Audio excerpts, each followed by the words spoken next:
Bonjour et bienvenue à vous tous. Si vous nous retrouvez, nous étions 2h30 avec vous ce matin et là, nous allons rester plus d'1 heure ensemble au moment où nous suivons l'évolution des bateaux.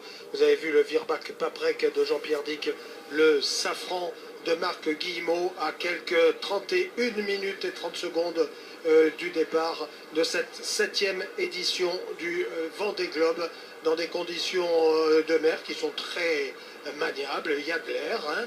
On va voir d'ailleurs le parcours, on vous le rappellera, le parcours tout au long de cette édition, le parcours du Vendée Globe. On part des Sables d'Olonne, on longe l'Afrique et puis après on coupe vers Bonne-Espérance, la pointe sud de l'Afrique du Sud, le Cap Lewin, c'est l'Australie.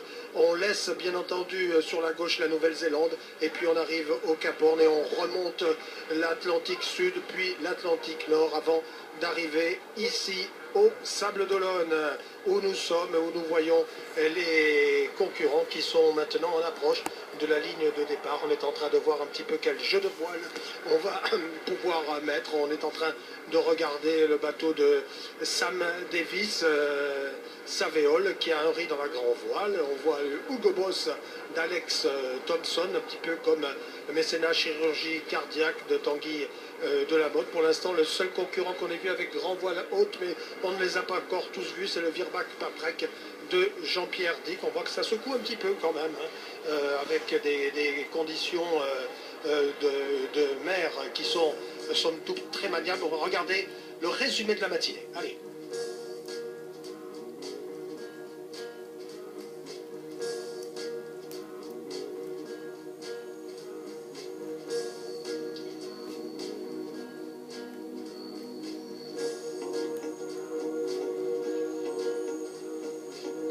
Voilà, Burton avec son épouse Servanet, Escoffier.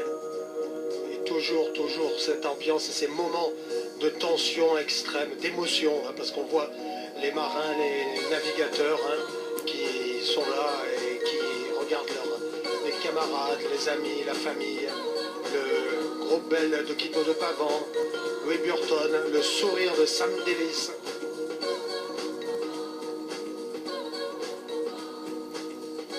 Arnaud Boissière, Akena Véranda, l'homme d'ici, Quito de Pavan, qui avait des larmes dans les yeux, quand même, au moment de quitter les pontons. On a vu que la météo, c'est ce matin, une succession d'averses, de petits rayons de soleil. Le ciel est encore couvert, hein. À cette heure-ci, on voit Alex Thompson et tous ses camarades. On a vu aussi des célébrités qui sont venues saluer les navigateurs. François Cluzet, qui est en train de tourner un film ici, au Sables d'Olonne, et toujours cette foule, hein, ces supporters, les personnes qui sont en train d'entourer Alessandro Di Benedetto, hein, Sam Davis, bon vent, faites-nous rêver. Et puis des passionnés, c'est trop de l'humour, tiens.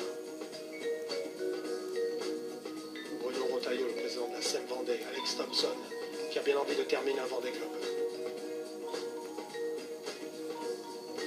Il a déjà gagné, lui, le Vendée Globe, Vincent Rioux.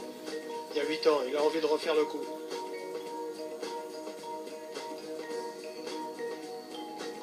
Toutes sortes d'embarcations pour lui. Il y a déjà beaucoup de monde sur l'eau. Il y a même encore embouteillage pour sortir à l'heure qu'il est.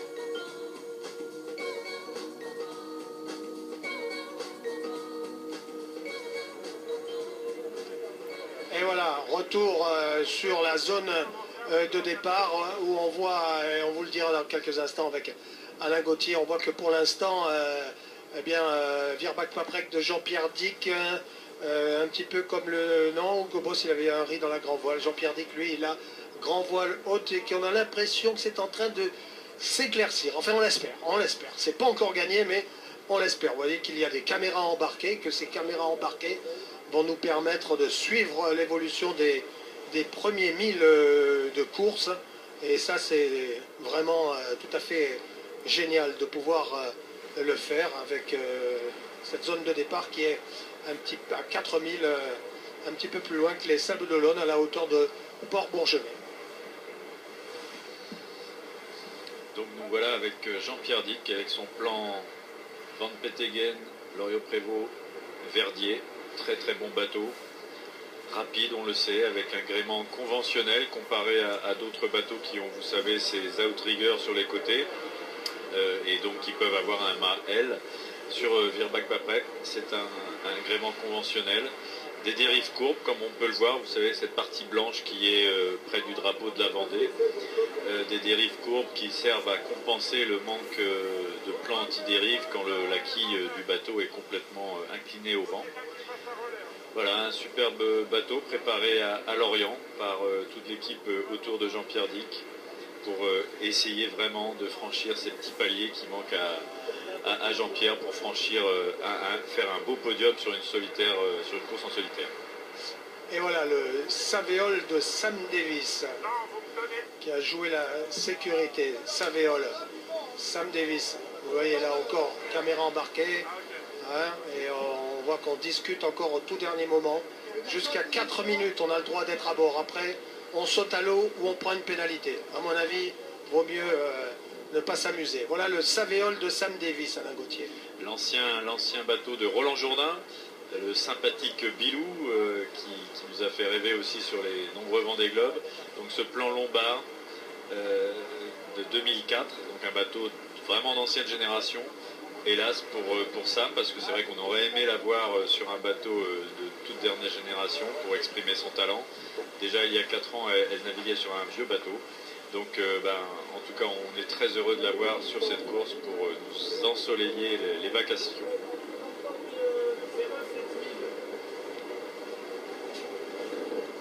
On est en train de repérer la ligne. Hein, là, hein. Voilà. Donc, pour l'instant, grand voile haute sur Maître Coq aussi. Comme le disait Pierre-Louis, pour l'instant le vent a un peu molli. Donc la prévision sur le départ, c'est vrai, c'est une rotation du vent au 230. 230, c'est le cap quasiment du cap de Bonne-Espérance, donc ça veut dire un départ tiré des bords auprès, et puis les concurrents vont chercher à partir tribord sans doute pour être prioritaires, pour ne pas prendre de risques, mais ils vont par contre chercher à virer très vite bâbord à mur pour essayer de trouver le vent de nord-ouest rapidement. Allez, le Hugo Boss d'Alex Thompson, un homme très rapide qui a vraiment envie de finir cette année. Oui, avec un Hugo Boss brillant, de par sa peinture qui est magnifique, qui est l'ancien bateau de Sébastien Josse, avec lequel Seb avait fait vraiment un très très beau début de Vendée Globe. Hélas, il avait été contraint à l'abandon pour des problèmes de structure. Il avait été roulé par une déferlante et cette déferlante lui avait cassé le roof. Donc grosse voie d'eau sur le bateau de Seb Josse, mais un bateau très performant qui était leader avec Loïc Perron notamment aussi et puis Mike Golding. Donc un bateau à l'image d'Alex, bateau puissant. Donc il faut être vigilant avec ces Anglais, aussi bien Mike Golding que Alex. En tout cas, une très belle déco de ce bateau, le bateau d'Hugo Boss d'Alex Thompson, alors qu'on voit encore des bateaux qui sortent du port des Sables d'Olonne, qui a vraiment beaucoup de monde sur l'eau et qui aura une zone de sécurité vraiment très large et surtout à respecter pour les plaisanciers, beaucoup de semi-rigides, les affaires maritimes, la sécurité, qui sont très vigilants. On voit quand même qu'il y a quand même de la brume là. Hein. Une vache dans le brouillard, ouais, en pleine mer, et elle rigole, donc elle est heureuse de partir, parce que voilà, c'est vrai que, on l'a dit tout à l'heure, elle pleurait il y a 4 ans, cette vache qui rit de Groupe Belle de Quito de Bavent, parce que voilà, démater au bout de 28 heures, quand on a mis 2 ans à préparer ce Vendée Globe, c'est une énorme désillusion. Un retour au Sables d'Olonne pour Quito il y a 4 ans qui vraiment faisait mal au cœur à toute la communauté du Vendée Globe, parce que Quito est quelqu'un d'extrêmement attachant. Alors, on est en train de hisser la voile et sur le bateau de Quito, on prépare la voile d'avant. Vous voyez que Quito lui aussi, bon, je pense qu'on va peut-être partir en voile haute, non? Il y a des chances, puisque donc on le voit à l'écran, ce groupe Belle dessiné par le tandem Verdier-Vincent Loriot-Prévost, habitué des multicoques, qui a fait il y a 4 ans forte impression avec ce groupe Belle et le safran de Marc Guillemot. Et on le voit cette année avec 4 nouveaux plans issus du même groupe d'architectes, ce qui montre vraiment que c'était les bateaux qui avaient impressionné il y a 4 ans. À noter que Vincent Loriot-Prévost est l'ami Verdier étaient des spécialistes du multi, hein, notamment Vincent Loriot. Hein. Surtout Vincent Loriot, puisque Guillaume Verdier a fait ses débuts, je crois, dans le groupe Finot, aux côtés de Pascal Conque. Et vous savez que le groupe Finot a été l'architecte de 4 vainqueurs de ce Vendée Globe, avec bagage supérieur, avec Géodis de Christophe Auguin et les PRB de Michel Desjoyaux et Vincent Rioux. Donc Guillaume Verdier était à bonne école.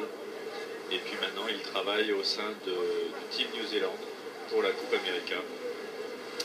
Mais ça ne l'a pas empêché de dessiner de superbes bateaux aux côtés de l'équipe de Vincent Loriot-Prévost et de Marc Van Petegem. Et voilà le Signarciel de Jean Le Cam. Jean Le Cam. Le roi.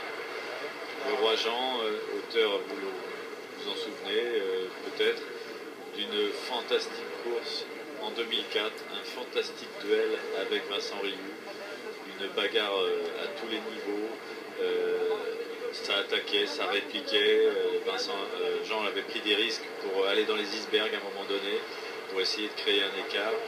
Et cette année, il court avec l'ancien bateau de Loïc Perron, ce plan phare qui s'appelait Gitana 80, qui avait mené une bonne partie de la course il y a 4 ans. Avant de démater, malheureusement. C'est un plan phare équipé d'un mât d'agrément traditionnel, donc sans outrigger, ces tubes de tangon qu'il y a sur les côtés. Donc un mât classique avec des barres de flèche. Et Jean, pour l'instant, a un riz, mais c'est pas sûr qu'il le garde. On va attendre encore. Je pense qu'il lui reste 21 minutes peut-être. Les prévisions de vent, c'est Alain? Donc c'est du 12 nœuds dans cette période où il y a eu un retour du vent vers la gauche, parce que le vent était tout à l'heure au 280, donc c'est-à-dire ouest, légèrement nord-ouest. Et là, il revient vers le ouest, légèrement sud-ouest, et en mollissant. Et puis il va repasser à nouveau vers la droite une fois que le petit front sera passé. Donc c'est pour ça qu'il y a de l'hésitation chez les concurrents au niveau de la force du vent et aussi de la direction. Toujours une caméra sur le Savéole de Sam Davis, alors qu'on a aperçu tout à l'heure le cheminée Poujoula de Bernard Stamm. Vous voyez que les équipiers travaillent, aident Sam jusqu'au tout dernier moment. Après, il sera temps de quitter la navigatrice ou le navigateur et de les laisser seuls face à l'océan et face à ce tour du monde. Donc ils sont 19 hommes, une femme. 20, c'est la moyenne sur les 6 derniers Vendée Globe. Donc on est bien, c'est déjà une très bonne chose d'avoir 20 bateaux au départ, parce que dans ces périodes de crise, il n'est pas facile de motiver des sponsors. Mais en fait, je crois que 20, c'est vraiment un très bon chiffre. Je crois que l'équipe de l'organisation peut être très fière d'avoir ces 20 bateaux très bien préparés, un niveau très homogène, hein, Pierre-Louis. Vraiment, on sent que ça va être passionnant à suivre. Oui, et on voit l'un des clients, entre guillemets, de cette course, c'est Armel Lecléache sur son banc populaire. Armel Lecléache qui a mis vraiment beaucoup d'atouts dans son jeu pour espérer remporter le Vendée Globe avec une équipe très solide et effectivement Armel a un beau bateau. Un plan, toujours, bateau à la mode, Verdier, Van Petegem, Loriot-Prévost, ancien bateau de Michel Desjoyaux pour la Route du Rhum et non pas le bateau vainqueur, l'ancien Foncia de la Barcelona et de la Route du Rhum.